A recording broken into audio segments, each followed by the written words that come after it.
역대상 14장 1절에서부터 17절까지 말씀 한 절씩 교독하겠습니다. 두로왕 히람이 다윗에게 사신들과 백향목과 석수와 목수를 보내 그의 궁전을 건축하게 하였더라. 다윗이 여호와께서 자기를 이스라엘의 왕으로 삼으신 줄 깨달았으니 이는 그의 백성 이스라엘을 위하여 그의 나라가 높이 들림을 알미었더라. 다윗이 예루살렘에서 또 아내들을 맞아 다윗이 다시 아들들과 딸들을 낳았으니 예루살렘에서 난 아들들의 이름은 삼무아와 소박과 나단과 솔로몬과 이팔과 엘리수아와 엘벨렛과 노가와 네벡과 야비아와 엘리사마와 부엘야다와 엘리벨렛이었더라.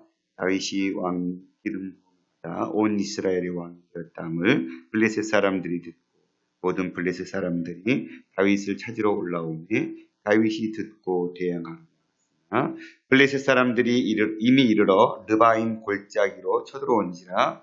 다윗이 하나님께 물어 이르되 내가 블레셋 사람들을 치러 올라가리까 주께서 그들을 내 손에 넘기시겠나이까 하니 여호와께서 그에게 이르시되 올라가라. 그들을 내 손에 넘기라 하신지라. 이에 무리가 바알 브라심으로 올라갔더니 다윗이 거기서 그들을 치고 다윗이 이르되 하나님이 물을 쪼개같이 내 손으로 내 대적을 흩으셨다 하므로 곧 이름을 바알 브라심이라 부르니라. 블레셋 사람이 그들의 우상을 그곳에 버렸으니 다윗이 명령하여 불에 타르니라. 블레셋 사람들이 다시 골짜기를 침범한지라. 다윗이 또 다시 하나님께 묻자온데 하나님이 이르시되 마주 올라가지 말고 그를 뒤로 돌아 뽕나무 숲을 맞은 그들을 기습해 뽕나무 꼭대기에서 걸음 걷는 소리가 들리거든 곧 나가서 싸우라. 너보다 하나님이 앞서 나가서 블레셋 사람들의 군대를 치리라 하신지라. 이에 다윗이 하나님의 명대로 하여 블레셋 사람들의 군대를 쳐서 기브온에서부터 게셀까지 이르렀더니 다윗의 온 명성이 온 세상에 퍼졌고 여호와께서 모든 이방 민족으로 그를 두려워하게 하셨더라. 아멘.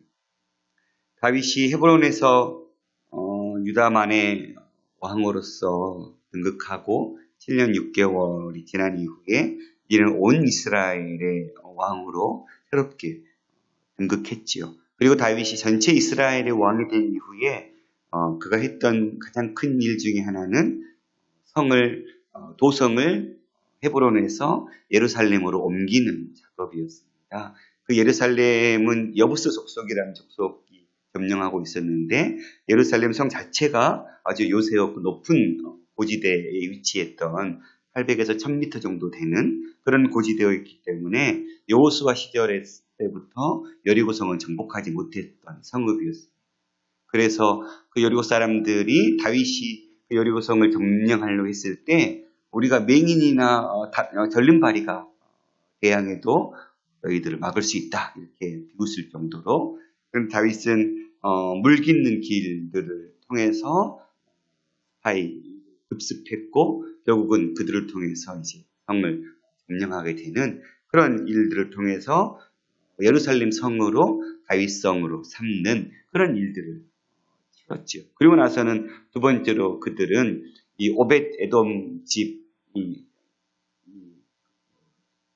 기란 여아림에 있었던 이 하나님의 법궤를 다시 이제 예루살렘으로 옮겨온 이 작업을 했던 두 번째 일이 주어졌습니다. 그런데 오늘 이 본문의 14장에 있는 사건은 사무엘하 5장에 등장하는데요.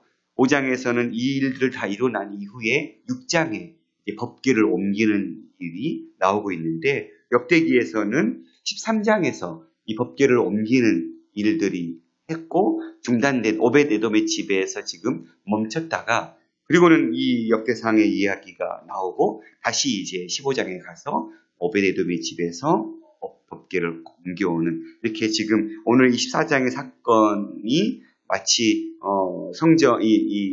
법궤를 옮기는 그 이야기 중간에 삽입해놨어요. 그래서 아마도 이 저자는 이 법궤를 예루살렘에 옮기는 이 이야기를 이 가운데 끼워넣은 것을 통해서 역대기에서는 다윗이 이 법궤를 옮기는 것을 실패했지만 여전히 하나님께서는 그 오베드돔에게 복을 주신 것처럼 다윗에게도 복을 주고 계시다는 것을 아마 나타내고 싶었던 것 같아요.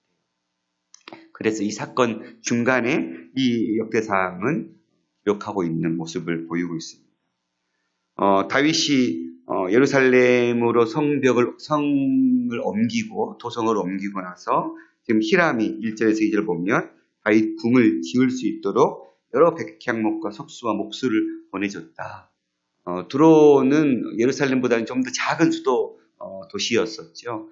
그래서 아마 다윗이 왕이 올랐을 때 주변 국가들의 반응들이 나타납니다. 특별히 오늘은 두로 왕은 다윗이 왕이 올랐을 때 적극적으로 돕고 있는 모습을 보이고 있죠. 그래서 백향목, 목수를 보내서 건축할 수 있도록 도왔던, 그래서 그로 인해서 다윗 성이 건축하게 되는 이 일들을 통해서 하나님은 다윗이 여호와께서 자기를 이스라엘의 왕으로 삼으신 줄 깨달았고 그의 백성 이스라엘 위하여 그의 나라가 높이 들림 받음을 알았다.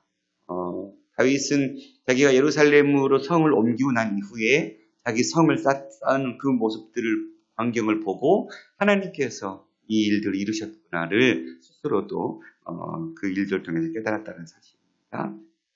그리고는 예루살렘으로 옮기고 난 이후에 그들이 낳은 자녀들을 이야기하고 있는데 12명의 자녀가 동일한 본문에서 사무엘하에서는 11명의 자녀가 등장하고 있거든요. 그리고는 이 중요한 건 이 이야기 아들들 자녀들이 태어난 것을 통해서 다윗의 이 정권이 하나님께서 복 주셨다. 이걸 아마 저자는 이야기하고 싶었던 것 같아요. 이 13명의 이름, 이 언급됨을 통해서 아들딸이 많이 얻었다라는 것은 다윗 왕조가 강성해지고 있다라는 그런 하나의 증표로 이 저자는 지금 하나님의 축복을 받았다는 의미로 이야기를 쓰고 있습니다. 많은 여인들을 얻었다. 하나님은 일부 일처의 모습들을 원했지만 다윗은 왕위에 올라서 예루살렘에서도 많은 아내들을 통해서 이렇게 자녀들 그 부정적인 면을 드러내지 않고 있고 오히려 자녀들이 많이 낳음을 통해서 다윗의 정권이 하나님의 그 정당성을 입고 있음을 이야기하고 있는 것이죠. 그리고는 8절부터는 이제 블레셋과의 전투를 이야기하고 있는데요.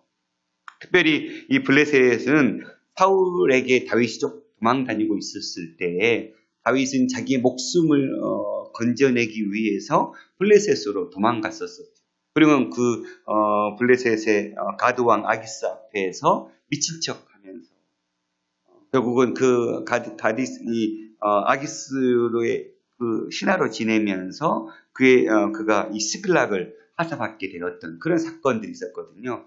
그러니까 블레셋 왕 아까 두로 왕 히람은 다윗이 왕이 올랐을 때 적극적으로 그 왕의 왕권을 인정해줬던 사람이라면 블레셋의 왕은 자기의 지금 신하로 그러니까 하나의 봉신 국가로 생각하고 있었는데 그런 다윗이 예루살렘 전체의 왕이 등극했다라는 사실을 깨닫고 그는 이제 그 위치를 계속 유지하고 싶었던 거겠죠. 자기의 하수에 있었던 다윗이 이스라엘 전체의 왕위에 오르는 것들을 그저 이 서쪽에 위치하고 있었던 블레셋의 입장에서는 자시할 수가 없었겠죠. 그래서 초장에 그 다윗의 왕권을 무너뜨리고 계속해서 자기 수하에 놓고 싶었던 욕망이 있었던 것 같아요. 그런 역사적 배경 속에서 이 블레셋과의 전투가 벌어지고 있는 사건입니다. 다윗이 기름받아서 온 이스라엘 왕이 되었다함을 그 블레셋 사람들이 듣고 모든 블레셋 사람들이 다윗을 찾으러 올라왔다. 그리고 다윗이 듣고 대항하러 나갔다. 이렇게 지금 블레셋과 다윗과의 싸움이 시작되었습니다. 그런데 이미 블레셋 사람들은 느바임 골짜기에 들어 올라왔다. 그때 다윗은 하나님께 물었습니다. 올라가서 내가 치겠습니까? 칠 때 하나님께서 내게 손에 그들 넘겨주시겠습니까? 묻고 전쟁하고 있는 모습. 다윗은 철저하게 그의 전쟁의 성패가 하나님 손에 달려있음을 인정하는 모습을 철저하게 보여주고 있죠. 그리고는 하나님은 그 다윗의 기도에 응답해 주시고 올라가라. 내가 그들을 네 손에 넘기겠다. 그리고는 다윗은 그 음성을 듣고 바알브라심으로 올라갔는데 그 바알브라심의 뜻이 내 대적을 내 손으로 흩으셨다. 이런 이야기를 하면서 하나님께서 이 블레셋을 다윗의 손에 주었음을 이야기하고 있습니다. 산산이 부수인 주인 이런 바알 빼라찜이라는 단어거든요.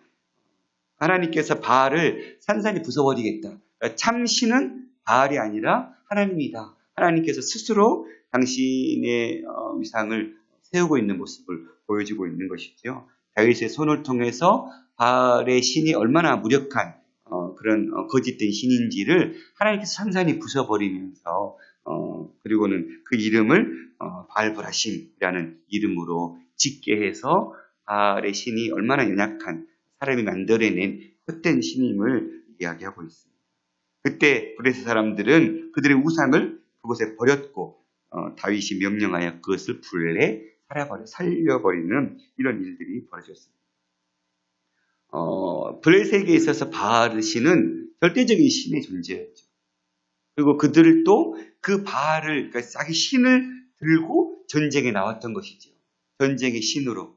그 전쟁을 이기게 할 수 있는 신으로 그들은 믿고 가지고 나왔겠죠. 그런데 그들의 신은 그 전쟁 속에서 어떠한 힘도 발휘할 수 없었습니다. 그들은 그들 눈앞에서 그들의 신이 산산이 부서진 것을 보면서 진짜 신이 어떤 신이었는지 깨닫게 되었겠죠. 여호와께서 블레셋의 사람들이 섬기는 이 신들보다 훨씬 우월하시다는 것을 이 사건을 통해서 보여주고 있고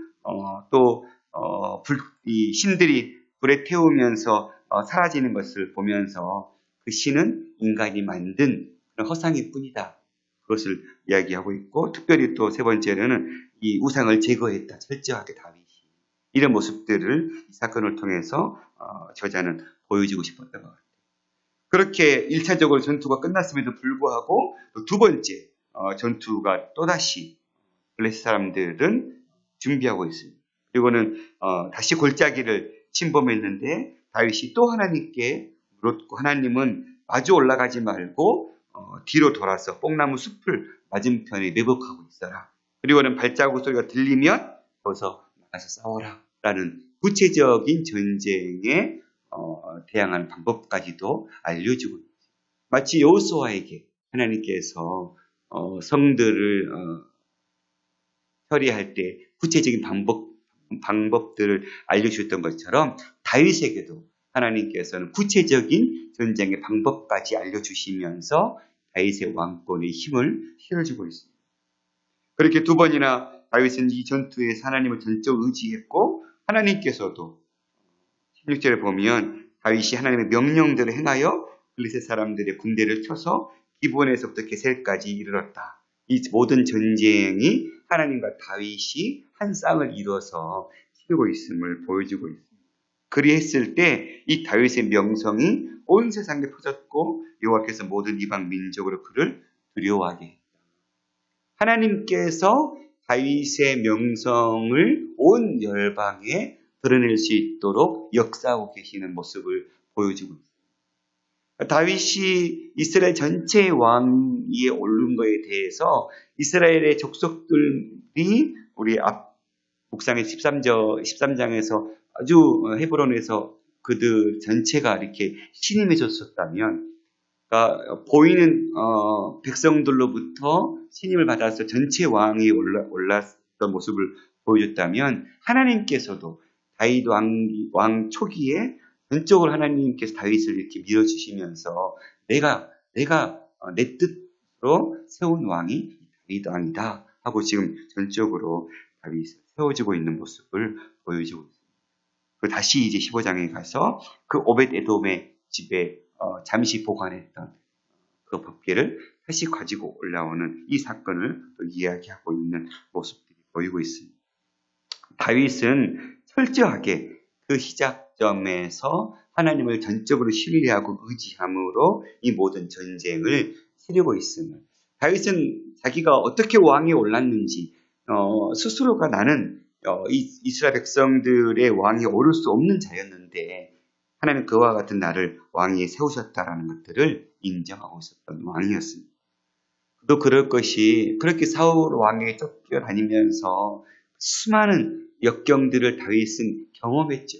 그리고 헤브론에서 남쪽 유다만의 왕으로서의 역할들을 7년 넘게 감당하다가 전체 이스라엘의 왕이 되어나서 그 과정이 그저 그냥 하루아침에 이루어졌던 모습들이 아니었잖아요.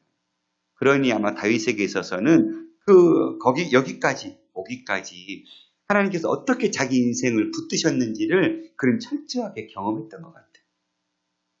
그러니 여기까지 이룰 수 있었던 것은 하나님의 손길이 아니었으면 가능하지 않았다라는 철저한 신앙의 고백 속에서 그의 왕권이 시작되고 있습니다.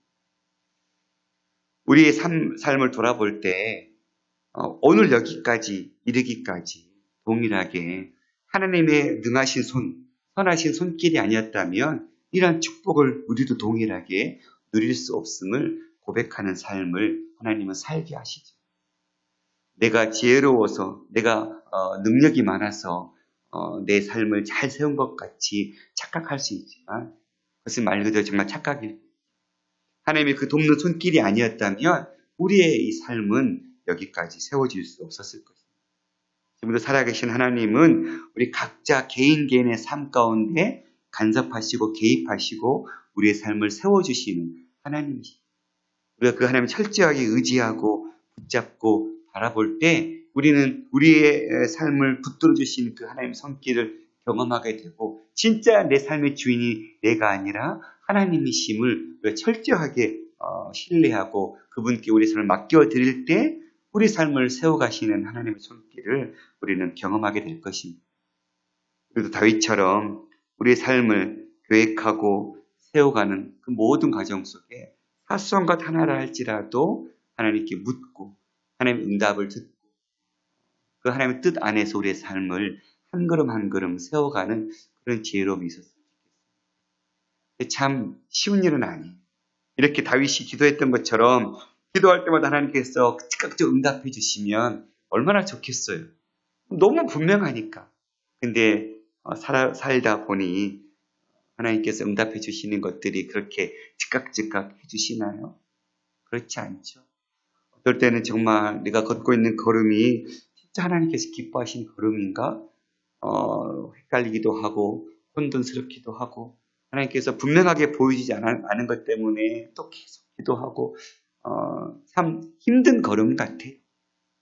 하지만 그 걸음조차도 하나님께서 기뻐하실까를 늘 하나님이 내가 선택한 이 선택이 하나님 뜻에 맞나 늘 점검하고 살피면서 가는 그 걸음 자체가 하나님의 뜻을 묻고 있는 삶일까라 믿어 의심치 않습니다. 우리의 삶의 작은 선택 하나하나도 하나님께 묻고 하나님께서 기뻐하시는 그 삶의 방향대로 우리 한 걸음 한 걸음 세워나가는 그런 지혜로움이 우리의 삶 가운데 차고 넘칠 때 그것이 한 걸음 한 걸음 쌓여질 때 또 우리의 삶은 하나님의 음성을 듣는 그 일에 익숙해질 것이고 하나님이 기뻐하시는 걸음이 어떤 걸음인지 우리는 수많은 그 시행착오와 그런 믿음의 걸음들 속에서 하나님이 기뻐하시는 길들을 찾게 될 것이고 전체의 삶을 우리가 돌아보면 순간순간 작은 걸음들은 엇나갈 수 있었지만 전체 그 걸음의 방향성은 하나님이 기뻐하신 그 선한 길로 걸어왔음을 고백하게 되는 그런 은혜들이 있을 줄 믿습니다.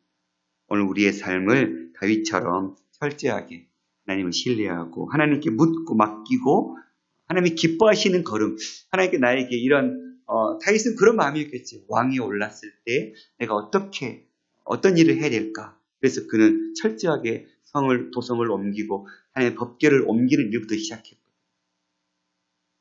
하나님은 우리의 삶을 어떻게 세우기를 원하실까? 늘 우리의 가정에 대해서 우리가 각자에게 주어진 그 역할들을 기억하면서 하나님이 기뻐하시는 그 일들을 하루하루 찾아가는 복된 삶으로 세워질 수 있기를 간절히 소망합니다. 기도하겠습니다. 살아계신 아버지 하나님 감사합니다. 하나님께서 우리 삶을 붙들고 계시는 진정한 삶의 주인이심을 고백합니다. 우리의 삶의 주인이 나인 것처럼 착각하게 만드는 사람들이 얼마나 많이 있습니까? 주님, 우리가 그러한 인생들 살지 않게 도와주시고 철저하게 우리의 삶의 주인이 주님이심을 고백하고 우리가 선택하는 사소한 선택 하나하나에서부터 우리의 경험과 우리의 지식이 아닌 하나님 앞에 묻고 기도함으로 하나님이 기뻐하시는 그 믿음의 걸음들을 걸어가는 복된 하루의 삶이 될 수 있도록 우리 인생의 삶이 될 수 있도록 붙잡아 주시옵소서. 갈 바를 알지 못하는 그런 어려운 상황 속에서도 하나님 우리의 시선과 우리의 기도는 늘 주님을 향해 있게 하여 주시옵시며 주님이 기뻐하시는 그 믿음의 걸음들을 걸어가는 인생 되게 도와주시옵소서. 주님, 하나님 우리의 삶의 모든 것이 주님 손에 달려있음을 신뢰하고 주님께 기도함으로 우리의 삶의 모습들을 하나하나 주의 반석 위에 세워갈 수 있도록 붙들어 주옵소서. 특별히 오늘 또 이 생명의 주님을 선포하기 위해 열방을 향하여 나아가 계시는 선교사님들을 붙들어 주시고 그들이 선포하는 주의 복음의 능력들이 드러나서 주님 열방의 주의 교회가 견고하게 세워져가는 귀한 하루 되게 하여 주시옵소서. 모든 말씀 우리 주 예수 그리스도 이름으로 감사하며 기도드렸습니다. 아멘.